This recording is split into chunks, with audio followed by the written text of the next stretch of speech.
사건을 해 35번째 사연입니다. 정신질환 있는 20대의 폭행 사건. 사건을 해 정말 잘 시청하고 있습니다. 저도 며칠 전에 있었던 일에 대해서 의뢰해봅니다. 저는 고시원 건물 1층에서 편의점을 10년 동안 운영해온 두 아이의 엄마입니다. 고시원에 사는 손님 한 분이 가게에 와서 물건을 사가곤 했는데 행실이 조금 이상해 보였습니다. 물건을 사고 파라솔에 그냥 두고 가고 저한테 돈을 빌려달라기도 하고 출입문이 아닌 비상문으로 들어오기도 했기 때문이었습니다. 하지만 약간 어리버리한 점 말고는 별로 폭력적으로 보이지 않았고 나쁜 사람처럼 보이지 않았기 때문에 대수롭지 않게 생각했습니다. 그런데 어느 날 밤 12시쯤 아르바이트생한테 전화가 왔습니다. 점장님, 지금 가게에 싸움 붙었습니다. 저는 우선 경찰에 신고부터 하라고 하고 신랑을 바로 보냈습니다. CCTV로 확인해보니 바로 그 손님이었습니다.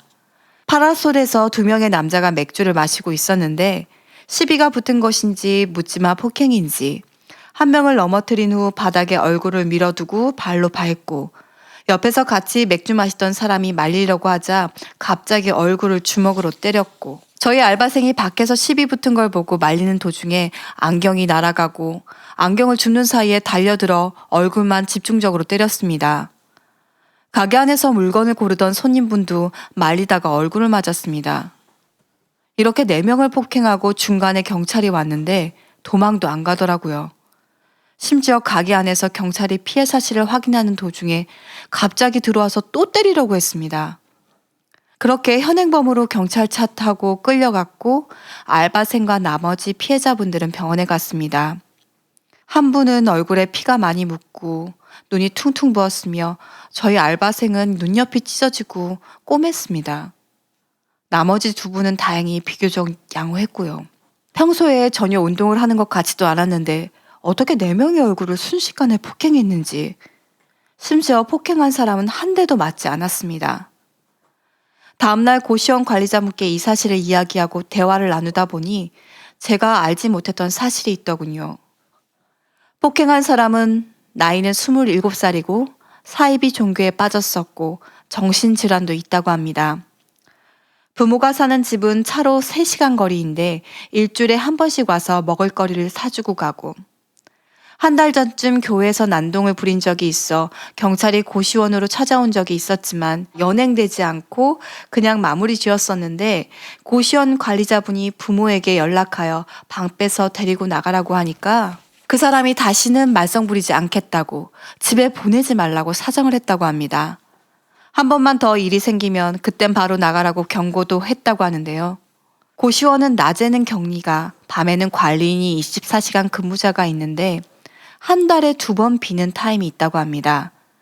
사건 당일이 그 비는 타임이어서 관리자분이 11시 반에 퇴근하고 30분 뒤에 벌어진 일이라는 겁니다. 그리고 다음날 아침에 보니 고시원 공용 화장실에 그 사람 핸드폰이랑 방 열쇠가 놓여져 있었다고 하네요. 요즘 정신질환 사건 사고가 너무 무서운데 이만한 게 천만다행이다 싶습니다. 칼이라도 들었으면 어쩔 뻔했는지 생각만 해도 아찔합니다. 싸움을 말리는 것보다 도망가는 게 가장 좋은 방법인지 정신질환 환자인지 저희가 알 수도 없는 노릇이고 그 후에 부모가 경찰서에 가서 집으로 데리고 가고 고시원에서는 바로 방을 뺐습니다.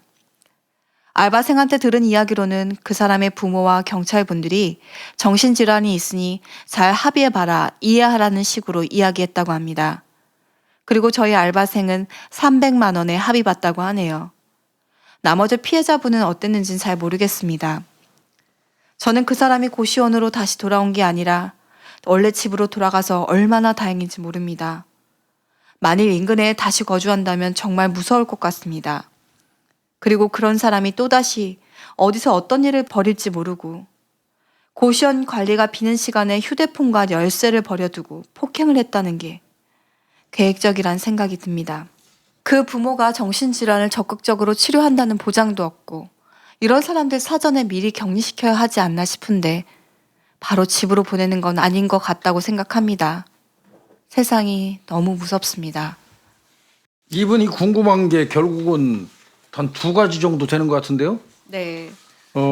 혼자서 4명을 순식간에 어떻게 이렇게 얼굴만 집중 공격해서 사람을 많이 다치게 할 수 있고 본인은 한 대도 안 맞고 이렇게 할 수. 그러면 이 사람은 뭐 무술의 고수이거나 뭐 이런 거 아닌가요? 근데 그건 아닌 것 같고요. 급습이죠. 네. 먼저 이 사람이 시비를 한 거는 그 마트 앞에 그 테이블을 놓고 앉아서 술을 마시던 사람들하고 시비가 붙어서 먼저 이른바 얘기하는 선제 공격을 해서 얼굴을 맞고 한 사람이 쓰러진 거고 급작스럽게 폭행을 당한 사람이 쓰러진 상태에서 옆에 있던 사람이 말리니까 또 그 사람도 때려서 제압했으니까 순차적으로 제압한 거고요. 그리고 안에서 알바생이 뛰어나오니까 또 그 사람을 또 공격해서 그 사람 쓰러진 거고요. 그리고 또 그 안에서 물건 고르는 사람이 오고 그러니까 순차적으로 1대1로 된 거예요 이게. 4명하고 동시에 붙은 게 아니라. 그런데다가 피해자분들이 이 사람에 대해서 공격을 하지 않으신 것도 있는 거예요. 말리기만 하고. 왜냐하면 이게 폭행으로 쌍방 폭행이라는 부분이 얼마나 무서운 건지 우리 뉴스를 통해서 너무 많이 알고 이 사람에 대해서 제압하는 게 차라리 내가 당하는 게 나을 거라고 생각을 하니까 적극적으로 때리거나 폭행을 가하는 게 아니라 말리는 수준에서 방어하는 수준에서 하다 보니까 그럴 수밖에 없는 거예요.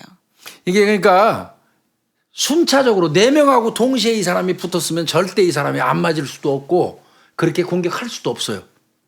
근데 4사람이 다 다쳤다는 거는 조금 전에 제가 말씀드린 건 순차적으로 1대1로 돼가지고 일방적인 공격을 한 거예요. 그러니까 가능했고 그다음에 때릴 의향이 없었던 거죠. 상대방은 이 사람을. 네. 그러니까 이제 그런 부분이지 무슨 이 사람이 무슨 무술의 고수고 뭐 이런 건 아니고요. 그리고 저 늘 말씀드리지만 술에 취하거나 맨정신이 아닌 사람을 여러 명이라고 하더라도 제대로 통제하고 제압하는 데는 한계가 있어요. 맞아요. 이거는 뭐 얼핏 보면 한 2사람, 3사람이 한 사람 제압하는 게 뭐가 어렵냐고 그러는데 절대 그렇지 않습니다. 실제 현장에서 당해보면 알아요.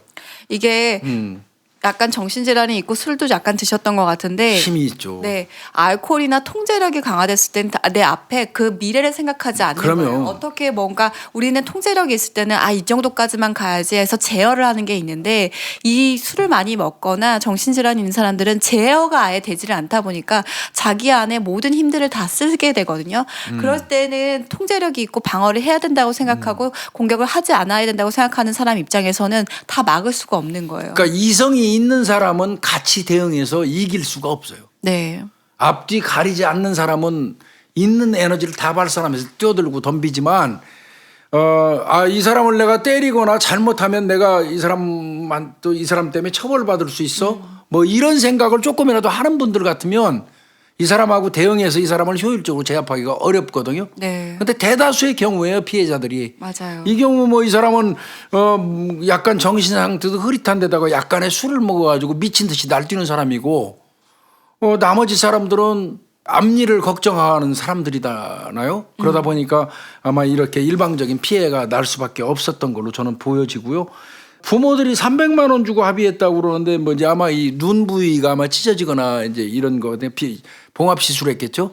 그러면 뭐 진단이 뭐 2, 3주는 좋게 나왔을 거예요. 그러면 한 300만 원 정도에 합의한 건 맞는 것 같고요. 근데 저 이거 진짜 위험하다고 생각하거든요. 왜냐하면 고시원은 평방 진짜 2평도 안 돼요. 1평 정도, 2평 정도 되겠죠. 그런 답답한 공간에서 폐쇄적으로 있다 보면 정신이 올바른 사람들도 어떤 목적성이나 공부하는 건 목적성이 아닌 이상 갇혀 있으면 정말 이게 나아지는 게 아니라 계속 악화? 네, 악화되고요. 정말 좋지 않거든요. 특히 정신질환이나 이런 부분을 정신적인 문제를 갖고 있는 사람한테 환경은 굉장히 중요한 문제예요. 맞아요. 근데다가 고시원은 소리가 다 들려요. 소리 어쨌든 정신질환이 왔을 때 나중에 망상이나 환청이 되게 많이 오고 소리에 되게 민감해지거든요. 그랬을 때 이 사람이 계속 무언가 소리에 민감해질 수 있는 요소들도 되게 많은 것이 고시원이고 공기 환기도 안 되고 좁은 공간에 그리고 고시원에서 뭘 하겠어요. 그냥 앉아서 정말 멍하니 있거나 뭐 TV를 본다든지 아니면 뭐 게임을 한다든지일 거 아니에요. 전 전혀 좋아질 수 있는 방법이 아니라고 생각하는데 이건 부모님들이 잘못한 것 같아요. 네. 잘못된 선택을 한 것 같아요. 고시원에 그 정상적이지 않은 아이를 갖다 두고 뭐 수시로 와가지고 먹을 거나 사주고 가면 그건 절대 그 자기 자식에 대한 관리가 아니죠. 네. 차라리 병원에 입원시키는 게 훨씬 낫죠. 훨씬 네. 낫죠. 근데 이분도 걱정하는 게 그거 아니에요? 부모가 지금 데리고 갔는데 적극적으로 치료한다는 보장이 없다는 거잖아요. 네. 그러니까 이분이 걱정할 만도 하고 그런데 이거는 어차피 내가 보니까 경찰에 신고가 돼서 사건이 된 거예요. 네. 네. 그러면 그 경찰관들이 이 사람은 정신질환이 있으니까 합의나 잘해봐라 하고 하는 게 그 직무가 아니에요. 이거는 부모들을 설득을 하든지 해가지고 병원에 입원시킨다든지 그리고 아마 살고 있는 곳이 몇 시간 거리에 있다고 그러죠? 한 3시간 3시간 거리에. 거리. 그러면 그 경찰서하고 이쪽 경찰서에서 연락을 해가지고 위험성이 있는 부분을 통보를 해주는 것도 저는 맞다고 보거든요. 요즘에 특히 그렇잖아요. 이게 벌써 한 번이 아니라잖아요. 지금 네. 알고 있는 것만 해도 2번이잖아요. 그리고 저는 이게 가정 내 분명히 얘가 폭행이 있었을 거라고 생각을 하거든요. 그렇기 때문에 부모도 약간 떨어져서 생활하는 게 본인들도 편하시니까라고 생각을 하는 부분도 저는 일정 있을 거라고 생각이 들고 이런 부모님들이 다 똑같지는 않지만 아이들이 내 아이가 병원에 가고 입원되어 있다라는 걸 주변에 알리고 싶어 하지 않아요. 그래서 자기 주변에 자기랑 같이 거주하면서 자기가 받는 스트레스를 최소화하려고 하고 그것들이 얘네들이 원해서 얘네들이 나가고 싶어 하니까라고 얘기를 하거든요. 차라리 그럴 바에는 정말 공기가 좋거나 아니면 요양할 수 있거나 치료할 수 있거나 얘가 뭔가 일어날 수 있고 정신적으로 좋아질 수 있는 곳에 가야 되는데 고시원은 사실 이 정신질환을 가지고 있는 20대뿐만 아니라 교수님 잘 아시잖아요. 고시원에 불 한 번 잘못 내면 여러 사람 죽죠. 음. 난도질하고 칼 잘고 흉기 들면은 정말 어떤 사건이 일어날지 몰라요.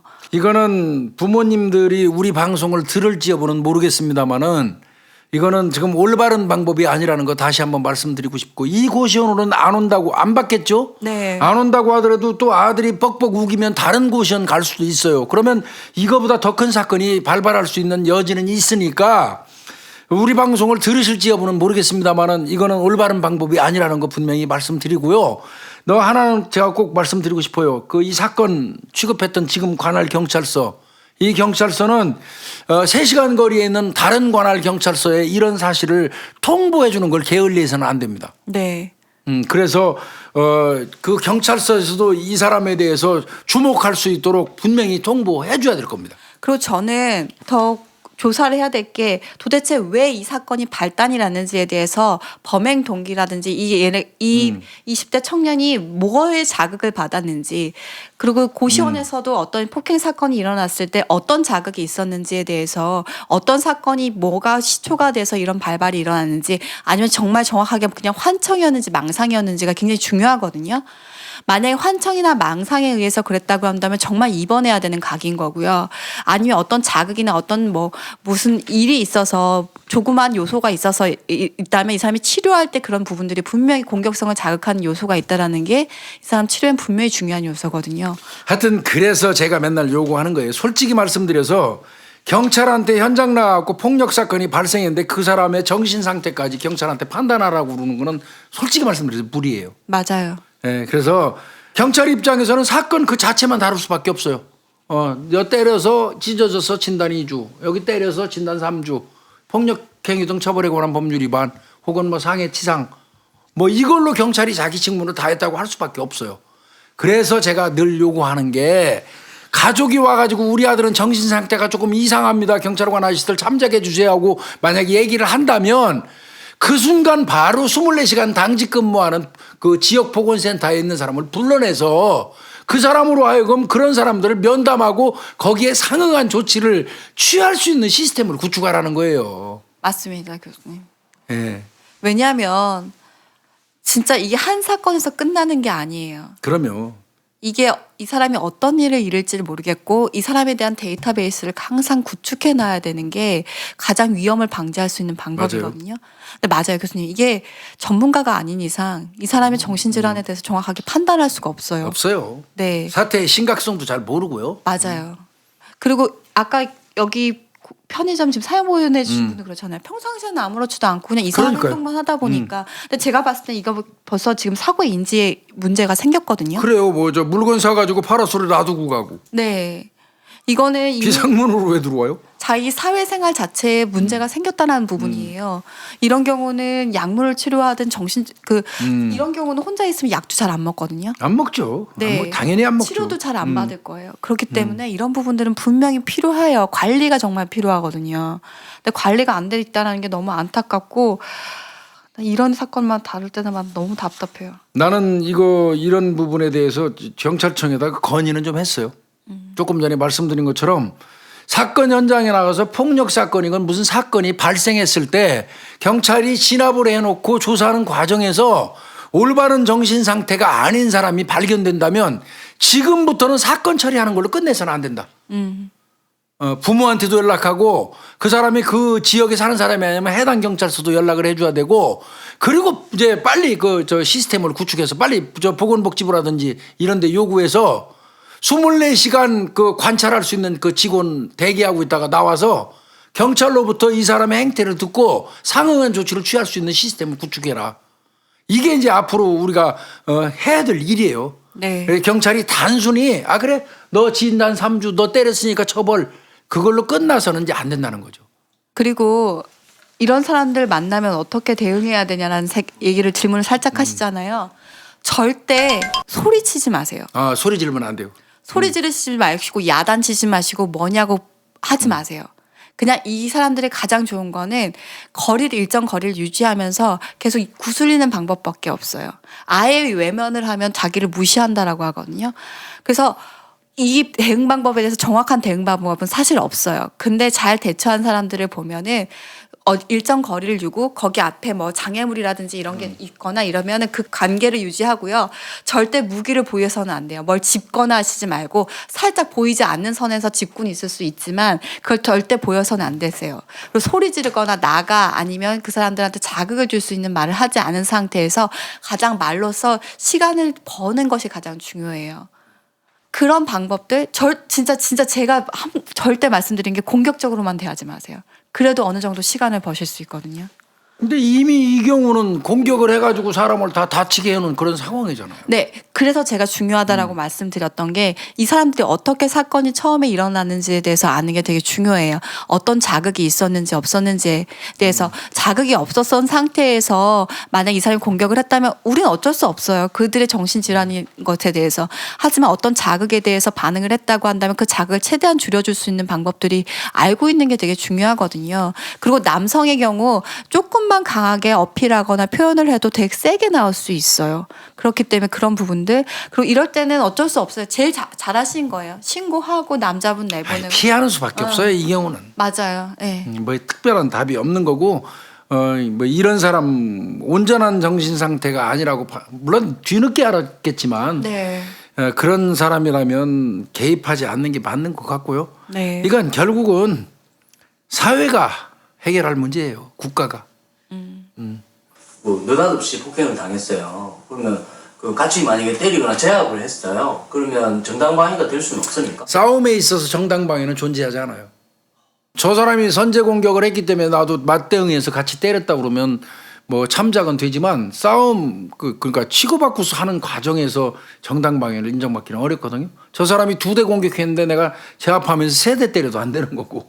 교수님이 항상 얘기하시지만 정도의 차이, 어느 정도 내가 방어를 할 때 과하지 않게 방어를 하느냐, 그에 적절하게 방어를 하느냐, 아니면 거기보다 더한 폭력을 행사하느냐라는 건데 특히 정신질환이 갖고 있거나 주치자의 경우는 이게 안 돼요. 왜냐하면 이 사람들이 내가 이 사람이 요만큼 상응하는 폭력에 내가 상응했을 땐 내가 다시 공격을 받을 확률이 굉장히 높아지거든요. 어떻게 나올지 모르니까. 이 방법이 안 통하긴 하는데 실제로 현재는 그렇다라는 부분이에요. 정당방위 요건도요. 내가 법학을 하는 사람 입장에서 얘기하면 대한민국 정당방위 요건 너무 협소해요. 조금 더 적극적으로 인정해야 돼요. 미국 같은 경우는 담 넘으면 총 쏘잖아요. 우리나라에서 담 넘는다고 만약에 공기총이라도 쏘면 아마 살인죄로 처벌할 거예요. 우리나라. 뭐 이런 그 정당방위 사례가 중요한 사례 있었죠.